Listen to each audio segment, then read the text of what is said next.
Et la mort de Larijani a donc été confirmée par le Premier ministre israélien. On l'écoute. Ce matin, nous avons éliminé Ali Larijani. Ali Larijani, c'est le boss des gardiens de la révolution, cette bande de gangsters qui dirige en réalité l'Iran. Nous avons également éliminé le commandant des Basiji. Eux, ce sont ceux qui aident les gardiens et ils sèment la terreur dans les rues de Téhéran et d'autres villes iraniennes. Nous menons également des opérations sur place, notamment dans les airs, avec des avions de l'armée de l'air et des drones. Nous affaiblissons ce régime dans l'espoir de donner au peuple iranien la possibilité de le renverser. Cela ne se fera pas du jour au lendemain ni facilement, mais si nous persévérons, nous donnerons aux Iraniens l'occasion de prendre leur destin en main. Oui, Mariam, nous donnons, disent les Israéliens, aux Iraniens l'occasion de prendre leur destin en main.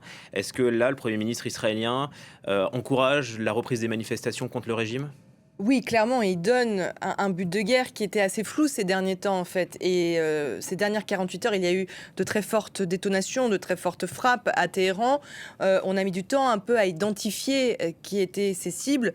On a vu rapidement que c'était des commissariats de police, que c'était des centres sécuritaires. Et puis, les 2 personnes qui viennent d'être éliminées sont des personnes qui ont participé à la répression des manifestants, pas plus tard que le 8 et le 9 janvier, lorsque des dizaines de milliers de personnes ont été tués. Là, c'est une carte de Téhéran.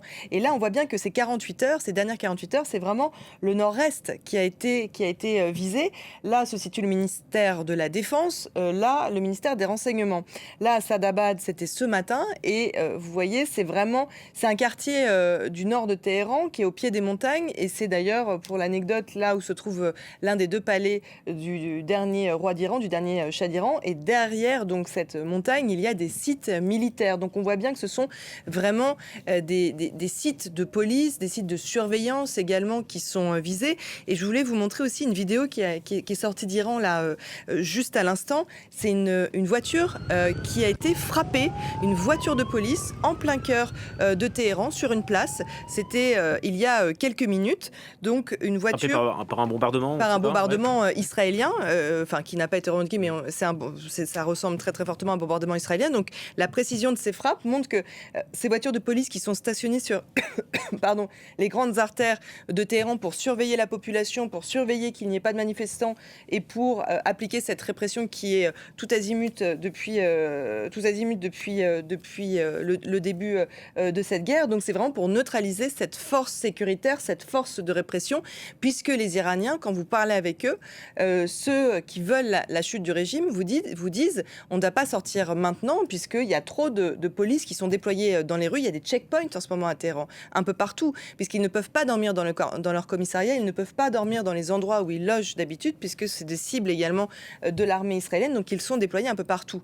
Et effectivement, à raison, ce serait suicidaire de sortir maintenant. Donc le but affiché, le but de guerre de Benjamin Netanyahou, d'Israël, c'est de neutraliser ces forces de répression pour pousser les Iraniens à faire eux-mêmes ce changement de régime qu'ils appelaient pour beaucoup au mois de janvier, avant qu'on connaisse cette répression très importante. Ça veut dire que c'est un mauvais coup la portée aux Iraniens. Ça pourrait même être le coup de grâce peut-être pour le régime. Alors Ali Larijani, par exemple, si sa mort est confirmée par le régime, c'est un coup très dur.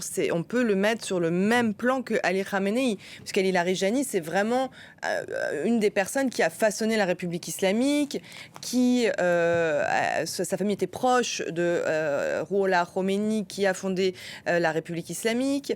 Il a fait la guerre Iran-Irak. Il a occupé des postes très stratégiques, et notamment la télévision d'État. Il était directeur de la télévision d'État.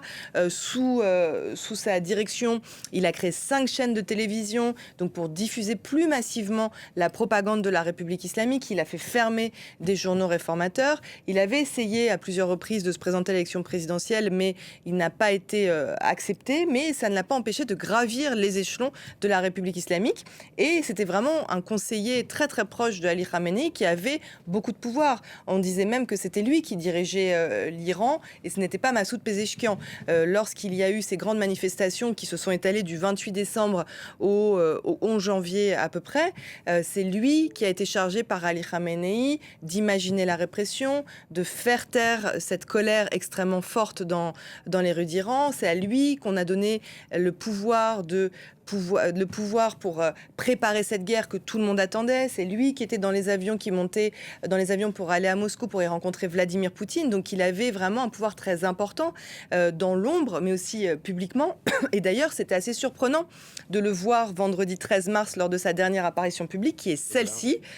C'était la marche Al-Quds, la marche pour la Palestine, qui est une journée en faveur de la Palestine qui a lieu chaque année, mais qui cette année s'est muée en manifestation de partisans du régime. Et le fait qu'il ait été épargné par ces frappes a alimenté les spéculations de se dire que c'est peut-être à lui que Donald Trump pensait pour diriger l'Iran. Et finalement, donc, si sa mort est confiée... Et c'est lui aussi, par exemple, qui a retardé la nomination de Mojtaba Khamenei, le fils du guide suprême. Il était contre la nomination de ce nouveau guide et il l'a différé de quelques jours. Donc effectivement, ce sera un coup extrêmement dur. Ali Larijani avait été peut-être encore vivant, l'un des seuls qui arrivait à naviguer entre gardiens de la révolution, religieux et toutes les arcanes de la République islamique, qui est un système très complexe, qui s'est fabriqué en 47 ans. Et c'était vraiment quelqu'un qui arrivait à communiquer avec tout le monde. Il n'y en a plus beaucoup, des personnes comme ça dans ce régime.